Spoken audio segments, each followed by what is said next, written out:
হাজি সাহেব বাড়িতে আছেন নাকি? হাজি সাহেব, ও হাজি সাহেব বাড়িতে আছেন? কিটা হাতে মালে নাকি? আসো আসো, ভেতরে আসো। আসসালামু আলাইকুম হাজি সাহেব। ওয়ালাইকুম আসসালাম। এই বসির, হাতে মালে বসতি দে, চেয়ার দে। আনতেছি।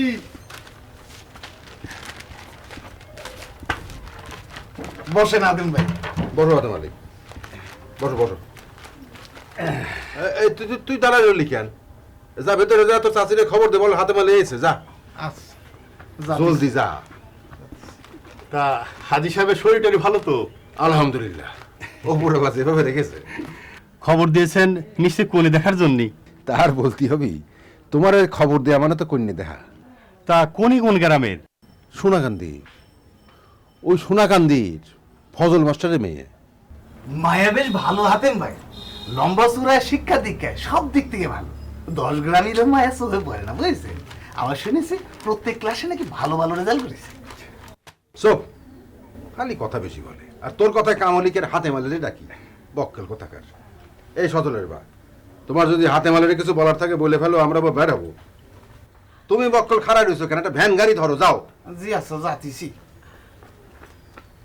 বলো। আমার আর কথা কি, তবে বাবা হাতেম, আমরা যেহেতু ছেলের বিয়েতে কোনো ডিমান্ড করতেছি না, সেই জন্য মাইয়াটা একটু ভালো হওয়া চাই, এই আর কি। আর বলতে হবে না চাচি, এই হাতে মালির চোখ ফাঁকি দেয়া সহজ কাজ না। আমার নানি দাদিরা বলতেন, জাতের মেয়ে কালোও ভালো, নদীর পানি ঘোলাও ভালো।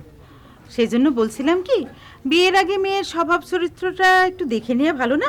চাচি, এই হাতে মালির পরীক্ষায় উস্কপালি, চিরল দাঁতি, খরম পাই, পিঙ্গল কেশ কোনো কিছুই বাদ যাবে না। তাহলে আর কি বাবা, তোমার উপরে আমাদের এখন যত ভরসা। তুমি কোনো চিন্তা করো না, হাতে মালি থাকতে আমার বাড়ির ছেলের বউ কখনো নিম হবে না। আমার তবে আর কোনো কথা নেই, হাতিম যখন আসে আমি তবে ভিতরে গেলাম।